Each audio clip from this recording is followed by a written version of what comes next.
Welcome, everyone. I'm Anne Shreffler, professor of music at Harvard University and co-curator with Miranda Cuckson of the 2021 Fromm Players at Harvard. I am pleased to welcome our featured performer, violinist Miranda Cuckson, and composer Natasha Barrett, whose work, Allure and Hoodwink, for violin, piano, and electronics will be performed at this concert. The annual concerts at Harvard are made possible because of the vision of Paul Fromm, who established his foundation in 1952 to support contemporary music. The Fromm Music Foundation, since 1972, under the auspices of Harvard University, continues Paul Fromm's legacy by commissioning new works and supporting concerts, events, and music festivals across the United States, including these annual concerts at Harvard. This year's concert is being streamed online on April 16th, 2021, and can be found on the YouTube channel of the Harvard University Department of Music.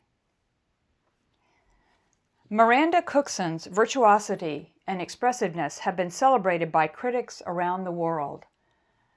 Her repertoire ranges from J.S. Bach to yesterday.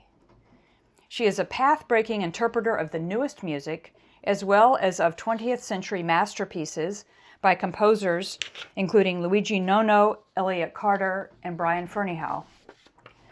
Miranda Cuckson has been described as a fearless visionary and the ideal emissary for contemporary music.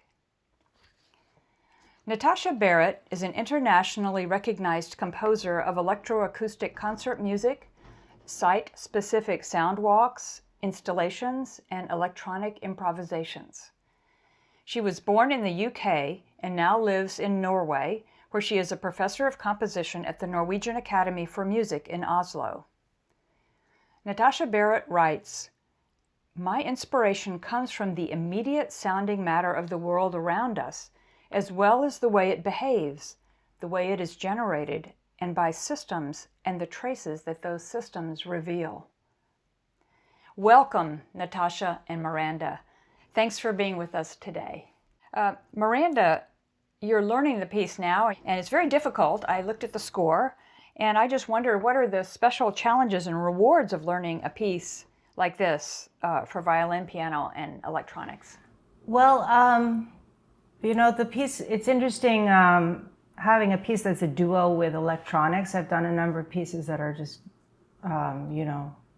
violin with electronics. So the piece is actually quite involved between the two instruments in itself. And then there's this whole dimension of the electronics, which need to be triggered at various points and often really color the sound world of the instruments in a really dramatic way. So there's a lot of different facets to the piece to work with and to sort of kind of stimulate your imagination with, both the interactions between you and this whole other world that you're in, and coordinating all those things. So Natasha, what is the significance of the title? Yes, Allure and Hoodwink. Well, two-part title, Allure and Hoodwink. And I can talk about the Hoodwink first. I have been working with live sound processing for a long time. I had also been working with fixed media electroacoustic music for a long time. And I was working on hybrid solutions for electroacoustic music, with combining live sound processing with pre-prepared materials, which would be triggered in real time with the performers to create this interaction, this weave that Miranda has just explained. And there was a discussion brewing in my circles as to what was best, live sound processing or fixed media. And I was thinking, well, actually, does it matter which you use as long as you get the best musical result? If the performance is good, if the composition is good, if the synchronization is good, most audience members won't know if you're processing the performer's acoustic signal in real time or if you are triggering sound materials, if those materials have been made with those acoustic sources. And so the hoodwink, you could say it refers to the trickery. Do you know what you're listening to?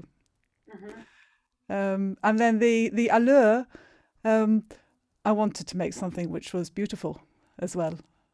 And so the two-part title, something which has allure, something which is charming, where the sonorities are very appealing, something which you feel you can really fall into as a piece of music. And so that's this combination of allure and hoodwink in the title. We were wondering about the Gaspard reference in it and where that came from. Well, this came about in two ways. The first was that when I was thinking about the musical ideas for this piece, I was also very inspired. Well, I maybe should say retracking my footsteps in listening to Feldman, actually, to start off with, and the idea of stasis and the ability for a sound to exist in isolation and move on to another sound. And then also the Ravel is I suppose it's come about in a strange way. I wanted to compose a piece which was scored, so it's not a graphic score, as you know, but as the audience don't know because they don't see the score. Sometimes when you approach performers, you ask, well, what do you want? Well, actually, most of the time you do. You ask a performer, what do you want? What kind of piece do you want? And the pianist, Heloisa, she wanted a piece which was precisely notated, which was a challenge to play. And then we started to talk about the piano repertoire. And I said, oh, and I love this piece by Ravel. And I said, it sounds so easy. And she says, it's the most difficult piece you can imagine to play. So that got us talking about the Ravel. And as you probably can hear and see in the score, there are some passages, they're not actually Ravel, but it's as if it's some motifs from Gaspard de Noé, which are extended out a long extensions through time. And so that's how the Ravel came into it. It was more coincidental. At the same time, I was thinking very much about time and Feldman. Yeah, your handling of time is really interesting to me. Like it feels very intentional and sort of made in a certain way, like you're using the time for your expression. Like there's some, because you do some things with field recordings and some other kinds of things, and some pieces I feel like it's more about you immerse yourself in this sound, but the amount of time something takes is not necessarily the most important thing. I don't know if I'm expressing this right, but it's sort of like this could happen for a while and then this could happen for a while. But I feel like certainly with this piece that your pacing of all these different sections and moods seems very composed in a really effective way. I think I could summarize by saying I want the listener to have a good experience of the allure of something that's very luscious and beautiful being played by two fantastic performers, but also there's some trickery going on. Thank you so much, Miranda Cuckson and Natasha Barrett, for spending time with me today, and thanks to all of our listeners online. You can listen to Natasha Barrett's Allure and Hoodwink, along with works by Rebecca Saunders, Jeffrey Mumford, and Dongru Lee, with violinist Miranda Cuckson and pianist Conor Hanick, streamed on April 16th, 2021. The program of the 2021 Fromm Players at Harvard will be available after that on the YouTube channel of Harvard University Department of Music. I hope you can join us.